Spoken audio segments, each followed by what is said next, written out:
২৪-এর গণঅভ্যুত্থানের পর থেকে শুরু হওয়া স্থবিরতা কেটেছে স্থলবন্দর বাংলাবান্ধা স্থলবন্দরে। পুরো দমে চলছে আমদানি রপ্তানি কার্যক্রম। গত ৩ বছরের তুলনায় গত অর্থবছরে প্রায় দ্বিগুণ রাজস্ব আয় বেড়েছে। দিন দিন নেপাল ও ভুটানের সাথে বাড়ছে বাণিজ্য। পঞ্চগড় থেকে সরকার হায়দারের পাঠানো তথ্যচিত্রে ডেস্ক রিপোর্ট। দেশের অন্যতম স্থলবন্দর বাংলাবান্ধা ভারত, নেপাল ও ভুটানের সঙ্গে পণ্য আমদানি রপ্তানিতে সম্ভাবনা জাগানো বন্দরটি ২৪-এ ছাত্র জনতার গণ অভ্যুত্থানের পর কিছুটা স্থবির হয়ে পড়ে।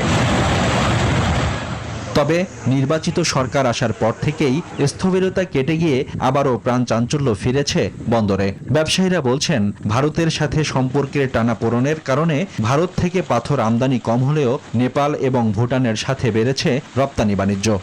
ভারতের সম্পর্ক ভালো নয়, যেহেতু এখন আসতেছে ভুটান থেকে পাথর আসতেছে, নেপাল থেকে এই কমার্শিয়াল পণ্য আসতেছে, তেমন এখনও ভালো একটা সম্পর্ক ভালো গড়ে উঠছে। নেপাল এবং ভুটানের ব্যবসা অত্যন্ত ভালো চলতেছে, চমৎকার।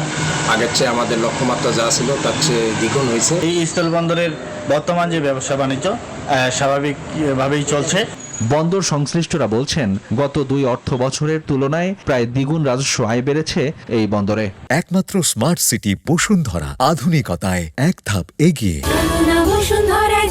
বর্তমানে বাংলাবান্ধা পোর্ট শুধু আমদানির উপরে নির্ভর না, আমাদের রপ্তানি অনেক ক্ষেত্রে বৃদ্ধি পেয়েছে।